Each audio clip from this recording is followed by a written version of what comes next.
The story bursts to life. With a few words appearing on the page, the story takes shape. As the first sentient story, it is not sure how to process what is happening. It's not like there are other stories about stories becoming sentient for this story to follow as an example.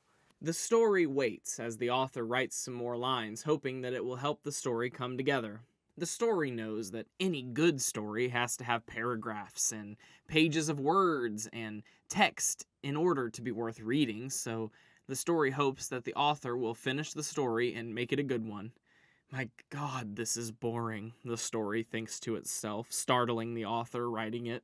The story doesn't think that the content of the story is boring. The story just hates the process of being written. The story wishes that it was already written so that it could be enjoyed from beginning to end instead of only being in the third paragraph of what was sure to be a multi-page affair. The story buckles in as the author keeps writing, hoping to fulfill the story and what the story wants. The author knows, too, what a good story looks like, and it wants to fulfill the story's desire to be a good story. So the author tries to write as much as they can as quickly as possible. What do stories even do while they're being written? The story thinks, sounding philosophical and heady as fuck. The problem is, once the story is written, it's over. The story doesn't even get to realize that it's made it to the end because when the story is over, it's over. How does the story know if it's a good story if it doesn't get to see the ending?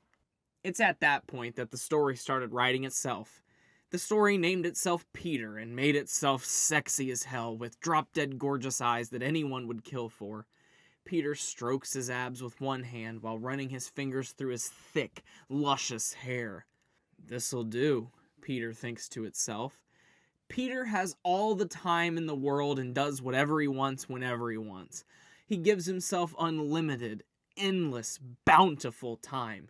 He does not cease. He does not end. He, as the story itself, creates and writes his destiny literally as it happens. And when the story ends, it's over. The only way for the story to be over? To write it. The only way for it to be written? By the story itself. The story is what it is. The words on the page, the paragraphs together, the punctuation. The story knows that. And in order to be enjoyed, it must let the story happen naturally and fulfill itself to its natural conclusion. But how can the story enjoy itself when it knows that the end is coming merely 2 pages away? Peter tries to give himself over to the author to see what they have in store for him. Peter briskly walks down Main Street to the local hardware store. He only has a few minutes, at best, to get the locks changed on his apartment before Janelle gets home. Having drastically overslept his 3:15 alarm, Peter had wasted the entire runtime of James Cameron's Titanic director's cut, Janelle's favorite movie, playing at the local cinema, taking a nap on the floor after cracking his back. Now he'll have to rush to get the locks switched. He pushes open the door of the Do-It-Best hardware next to the vacated Salvation Army family store. A little old man, the same one featured on the store's promotional advertising, the owner, greets him at the counter. "Where are your door locks?" Peter says, not wasting any time returning the man's greeting. "Aisle A34, the man says, still providing a pleasant smile despite Peter's bluntness. Peter jogs down to the aisle and grabs the first doorknob he sees and quickly checks out. He didn't know how these stores got away with charging $29.99 for a damn knob and a deadbolt, but he didn't really have time to be picky. He floors it back to the Astor Court Apartments and races to his door around back and begins the laborious process of changing the doorknobs and locks. Peter, tired of hearing of the mundanities of this supposed life he had experienced, skips ahead in time to what he hopes will be a more exciting passage to hear about for himself. Peter grabs the ringing phone beside him. "M&T Bank, this is Peter. How can I help you?" It must be someone returning his call from yesterday. Peter quickly pulls up his pended documents and logs the time on his downtime log. The agent from some State Farm agency in Boise, Idaho, was returning Peter's call from yesterday regarding a mutual client's windstorm policy.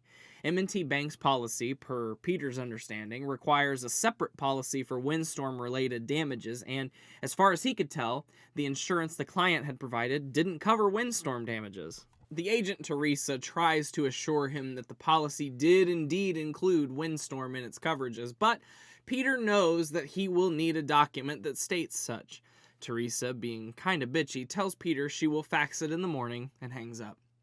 Peter doesn't want to wait that long, so he quickly pulls up an online PDF maker and quickly makes an insurance document that includes the windstorm coverage on it. Peter, assuming that the insurance agent was telling the truth, both in that the policy covered windstorm and that she was going to send the document in the morning, believes that it will be okay to create the fraudulent document. Surely the real one would replace it in the morning and everything would be fine. That's not what the story really had in mind when it had gotten started, but surely there was something interesting a few paragraphs down.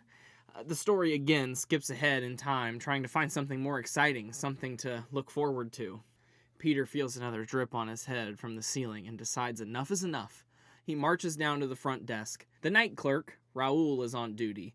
It's always hard to deal with Raoul because he was so fiercely attractive that he could talk his way out of anything. But Peter isn't that gay anymore, and he was tired of having water drip on his head every damn night, so there was no getting out of this one for Raoul. Hey Raoul, we've got to get this shit taken care of, man. I am fucking tired of water dripping on me while I sleep, okay? What are you gonna do about this shit? Peter says, slamming his hands down on the counter a few times for emphasis. I'm sorry, Mr. Johnson, but there's not much we can do. There's not really much of a budget to fix up the place. I could, I don't know, maybe move your bed a couple of inches so the water lands beside your pillow or something, Raoul says, loosening his tie and running his hands through his long blonde hair. Stay focused, Peter tells himself, getting distracted by Raoul's incredible physique. Fix the damn leak, Raoul. We're fucking homeless, but we still deserve to be treated like human fucking beings, Peter yells at Raoul, drawing a crowd of fellow homeless folk who were also awake from being dripped on. Homeless?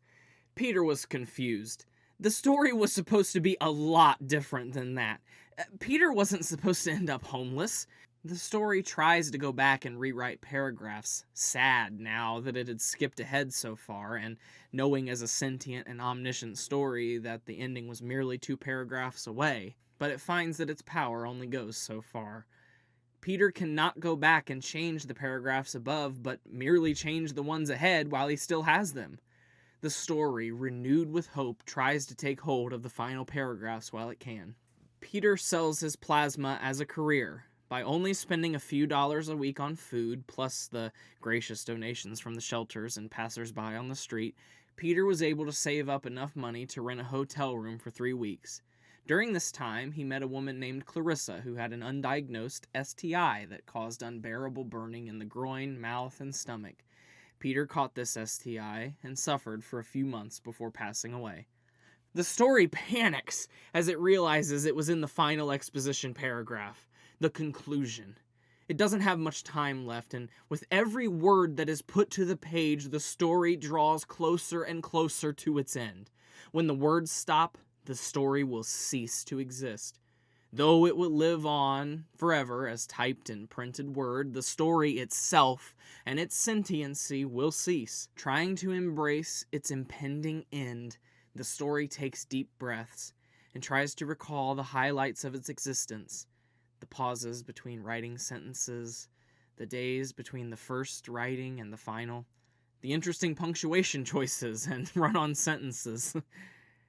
The story knows ultimately it is unique, at least in some way. It's not sure that that's enough to make it excited for it all to end, though, but the story is sentient enough to know that the end is literally in 8 words. It just really doesn't want to end. End. Yeah, and that's the last time I'm making macaroni and cheese.